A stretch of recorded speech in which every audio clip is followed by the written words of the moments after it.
नमस्कार दोस्तों, सनातनी दिव्य मंत्र चैनल में आपका स्वागत है।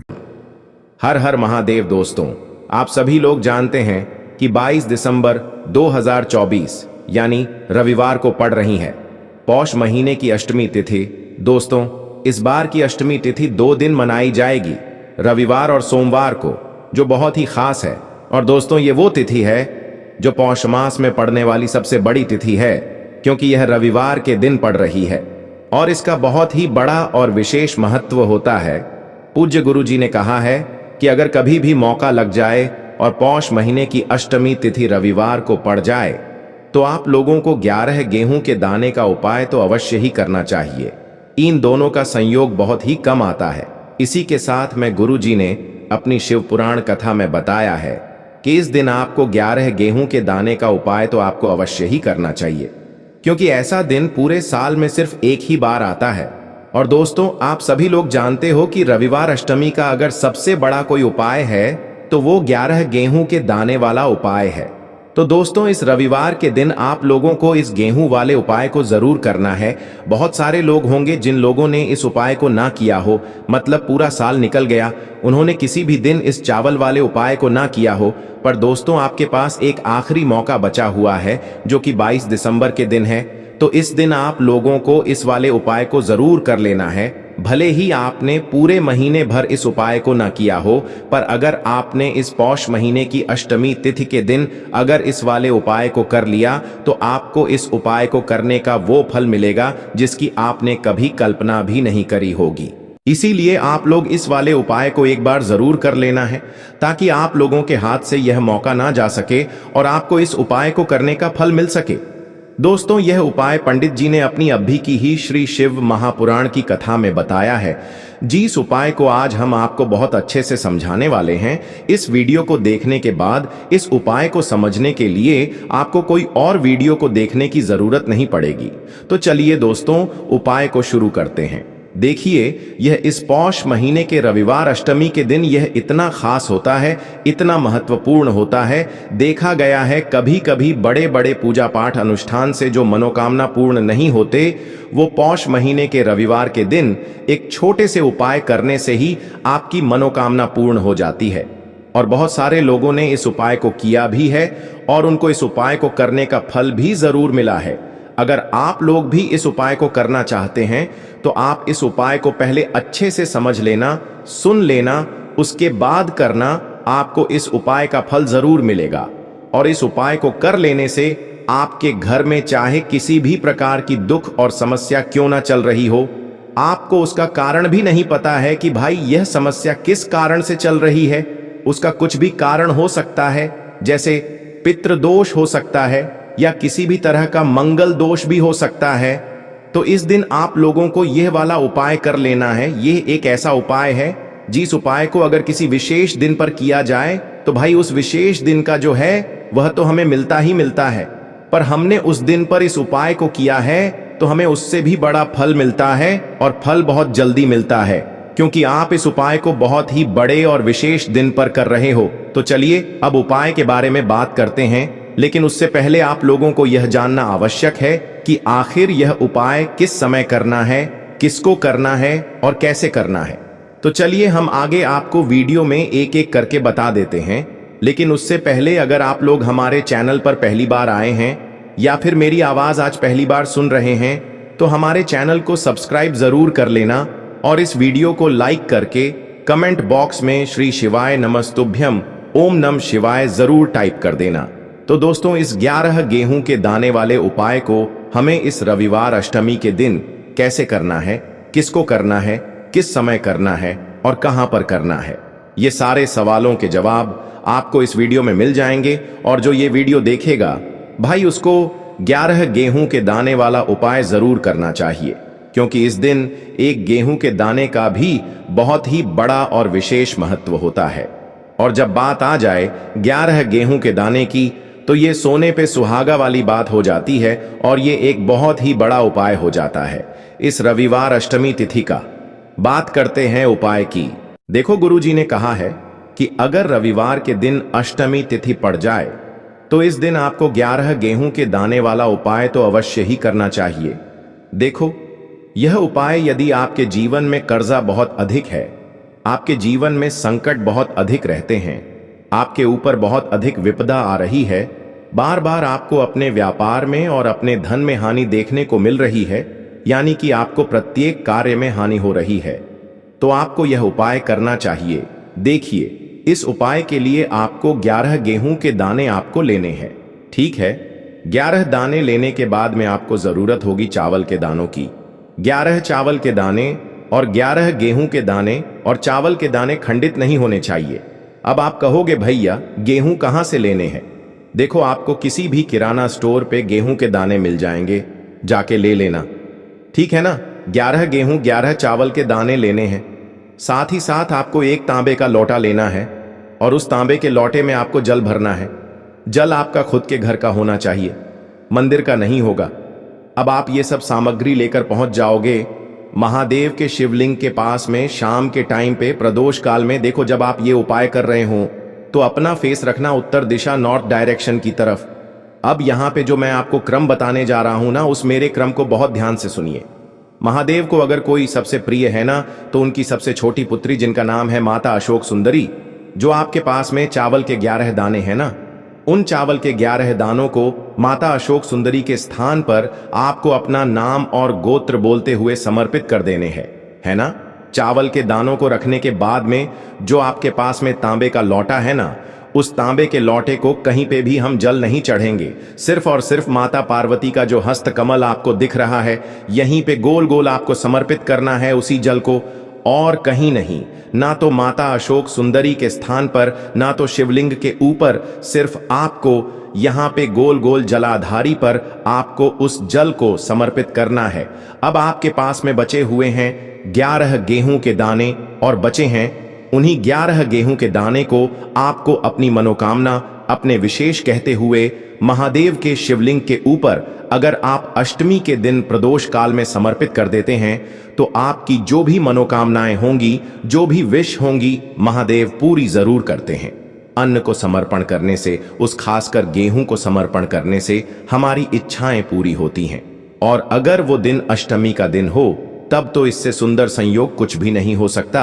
आपकी इच्छाओं को पूरा करने के लिए बहुत स्पेशल, बहुत प्यारा सा उपाय आप सभी को जरूर करना है। ध्यान में रखिएगा, ये उपाय प्रदोष काल में करना है। देखो, गुरुजी ने कहा है, भगवान शिव के शिवलिंग पर 33 कोटि देवी देवताओं का वास होता है। अगर हम शिवलिंग के सामने कुछ भी उपाय करते हैं तो हमारे सभी देवी देवता हमसे खुश हो जाते हैं। ये उपाय आपको अवश्य करना है। देखो, सुबह के टाइम नहीं कर सकते, ठीक है? अब बात करते हैं अगले उपाय की। चलिए अब बात कर लेते हैं दूसरे उपाय की। तो चलिए बढ़ते हैं अगले उपाय की ओर। देखो, यदि आपके जीवन में आर्थिक संकट बहुत अधिक हो रहे हैं, धन की समस्या लगातार जीवन में बनी हुई है, एक एक रुपयों को प्राप्त करने के लिए आपको बहुत अधिक कड़ी मेहनत कर रहे हैं, तो आज रात्रि में सोने से पहले आपको हो यह एक चमत्कारी दीपक का उपाय अवश्य करना है। या फिर यदि आपका जो व्यापार है, बिजनेस है, दुकान है, वो अच्छे से नहीं चल पा रही है, तो आज रात्रि में इस विशेष दीपक का उपाय आपको अवश्य करना चाहिए। देखो दोस्तों, दीपक हमारे घर में सभी नकारात्मक शक्ति को बाहर करता है। यह उपाय आपको साल में केवल एक बार करने का ही मौका मिलता है। केवल और केवल उपाय को किया जाता है। देखिए, इस उपाय के लिए आपको तुलसी जी की जो सूखी लकड़ी होती है उसे ले लेना है। देखिए दोस्तों, यदि आपके पास पुरानी तुलसी जी की लकड़ी है तो उसे आप ले सकते हैं, और यदि आपके घर में तुलसी जी जो लकड़ी है वो सूखी हुई है तो उसकी लकड़ी आप तोड़ डीएच करके इस्तेमाल कर सकते हैं। लेकिन आपको ध्यान रखना है कि सूर्यास्त से पहले पहले ही आपको ये जो तुलसी जी की लकड़ी है इससे अवश्य ही तोड़ लेना है। लकड़ी को नहीं तोड़ना है। तो इस उपाय के लिए आपको सबसे पहले तो एक मिट्टी का दीपक लेना होगा। आप चाहें तो आटे का दीपक भी ले सकते हैं, क्योंकि आटे का दीपक सभी दीपक में सर्वोत्तम माना गया है। इस दीपक के अंदर आपको शुद्ध घी का प्रयोग करना होगा, और इससे दीपक के अंदर अपने जो तुलसी जी की लकड़ी ली है उसे भी रख देना है। लेकिन ये जो तुलसी जी की लकड़ी है, इसमें आपको चारों तरफ अच्छे से घी लगा लेना है। देखिए, गुरुजी ने बताया है कि जो तुलसी जी की लकड़ी है, यदि आप उपाय करते हैं और बहुत ही शीघ्रता से जल जाती है, तो इसके लिए आपको एक कार्य करना है। आपको थोड़ी सी रुई ले लेनी है और उससे रुई को आपको जो तुलसी जी के अपने लकड़ी ली है उस पर अच्छे से चारों तरफ लपेट देनी है। तुलसी जी की लकड़ी के ऊपर रुई लपेटने के बाद इसे आपको पूरा घी के अंदर डुबो लेना है। अब इसे आपको बाती के रूप में प्रयोग करना है। अब दोस्तों, इस दीपक को आपको प्रज्वलित कहाँ करना है? तो इस दीपक को आपको या तो भगवान विष्णु के सामने प्रज्वलित करना होगा, या फिर आपको भगवान श्री राम के सामने प्रज्वलित करना होगा, या फिर भगवान कृष्ण के सामने, यानी कि भगवान विष्णु के जो भी अवतार हैं उनके सामने आप ये दीपक प्रज्वलित कर सकते हैं। या फिर आप इससे दीपक को माता तुलसी जी के सामने भी प्रज्वलित कर सकते हैं।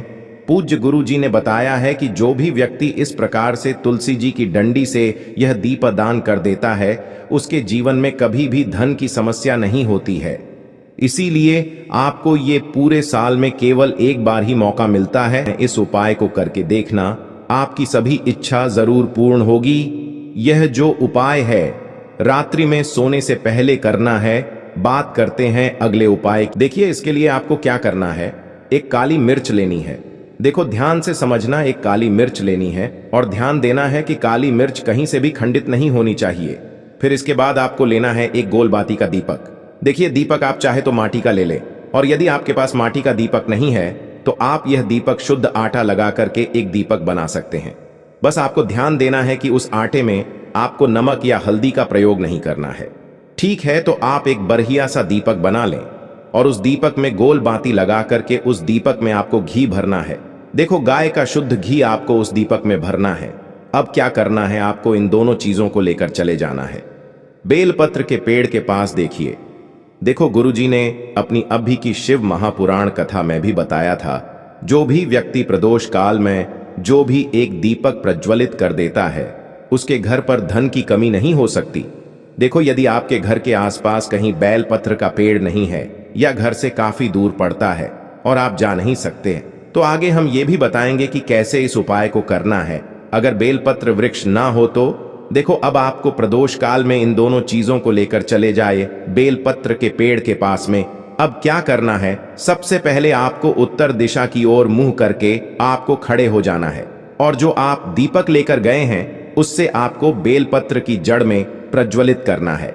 दीपक प्रज्वलित करने के बाद आपको एक काली मिर्च अपनी हथेली पर रखना है और बेलपत्र के पेड़ का आपको 5 बार परिक्रमा लगा लेना है। और यदि आप परिक्रमा बेलपत्र के पेड़ का नहीं लगा सकते हैं तो आपको दीपक को चारों ओर कुछ इस तरह से क्लॉकवाइज 5 बार घुमा देना है, मतलब आरती करना है। और घुमाने के बाद आपको उसी काली मिर्च को दीपक में डाल देना है और वहीं पर बैठकर हाथ जोड़ करके आंख बंद करके आपको जो भी आपके जीवन में समस्याएं हैं, घर से लक्ष्मी जी का निवास नहीं है, घर में लक्ष्मी जी प्रवेश नहीं कर रही है, और भी जीवन में जो भी समस्याएं हैं, तो उस समय आपको विनती करनी है।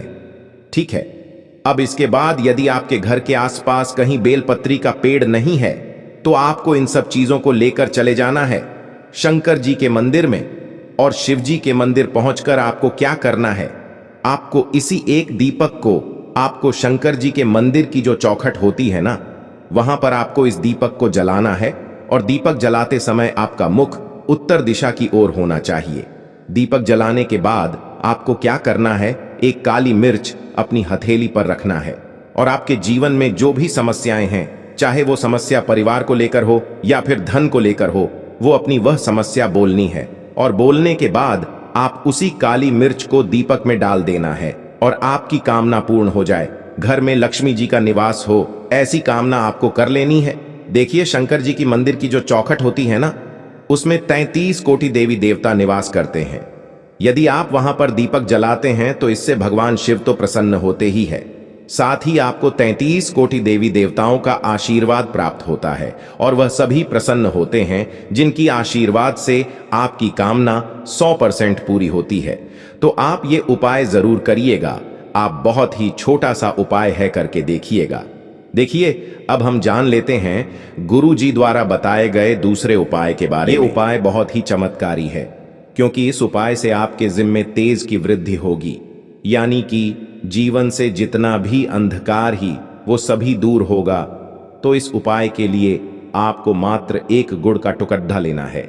गुड़ का टुकड़ा आपके जीवन में तेज की वृद्धि करता है और साथ ही साथ आपके जीवन से जो अंधकार है उसे दूर करता है।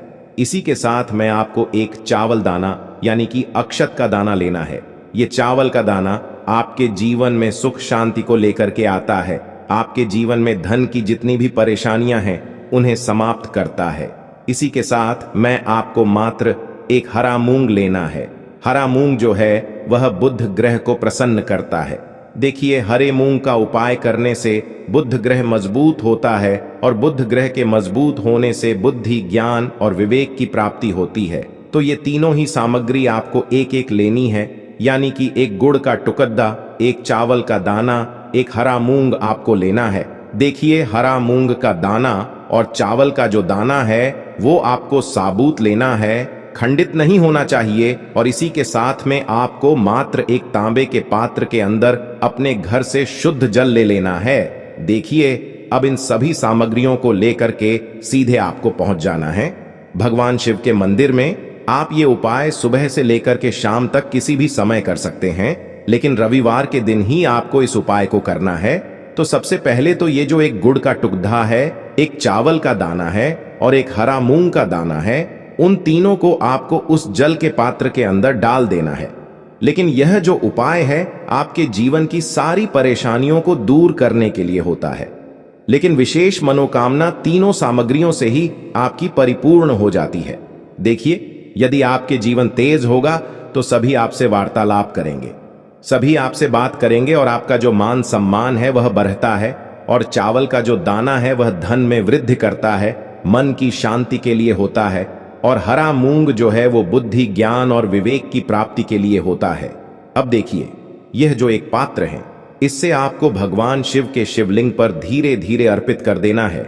श्री शिवाय नमस्तुभ्यम इस मंत्र का जाप करते हुए और तुम रुकेश्वर महादेव का मन में स्मरण करते हुए। लेकिन तुम रुकेश्वर महादेव का स्मरण करने से यह जो उपाय है और अधिक प्रभावशाली हो जाता है। तो तुम रुकेश्वर महादेव का स्मरण करते हुए यह उपाय करने से आपके जीवन में जो भी अशांति है वह सभी दूर हो जाएगी। तो इस प्रकार से आपको ये सुंदर सा उपाय कर लेना है। इसके बाद बात करते हैं तीसरे उपाय की। देखो, ये उपाय बहुत ही अचूक उपाय है जो आपको करना है। देखो, इस उपाय के लिए आपको 2 दीपक लेने हैं। देखो, दोनों दीपक आपको मिट्टी के दीपक लेने हैं। उसके बाद आपको दोनों दीपक को प्रज्वलित करने के लिए आपको लंबी बाती लेनी है। और ये दीपक घी और सरसों के तेल से दीपक प्रज्वलित करने हैं। ये सब लेने के बाद आपको लेना है एक कटोरी में कच्चा दूध थोड़ा सा लेना है। उसके बाद आपको लेना है एक लोटा जल। देखो, गुरुजी ने इस उपाय के लिए बताया है कि ये उपाय आपको प्रदोष काल में करना है। कहते हैं कि बेलपत्र के वृक्ष में प्रदोष काल के समय में महादेव वास करते हैं। उस समय हम कोई भी उपाय करते हैं तो उसका फल हमें अवश्य मिलता है। देखो, अब ये सब सामग्री लेकर आपको प्रदोष काल में चले जाना है बेलपत्र के वृक्ष के वहां पर। देखो, वहां पहुंच जाने के बाद आपको सबसे पहले बेलपत्र की जड़ में सबसे पहले वो दूध जो आप लाए हैं उसे समर्पित कर देना है। उसके बाद आपको जो एक लोटा जल जो आप लाए हैं वो आपको धीरे धीरे बेलपत्र की जड़ में समर्पित कर देना है। उसके बाद आप जो दीपक लाए हो, दोनों दीपक को आपको बेलपत्र की जड़, बेलपत्र की तरफ मुंह करके बाती का आपको एक दीपक घी का और एक दीपक तेल का प्रज्वलित कर देना है। और आपकी जो भी मनोकामनाएं हैं वो महादेव को बोलना है। देखो, गुरुजी ने कहा रविवार के दिन पर बेलपत्र की जड़ में दीपक प्रज्वलित कर देता है, महादेव उसकी सभी मनोकामना पूरी कर देते हैं। देखिए दोस्तों,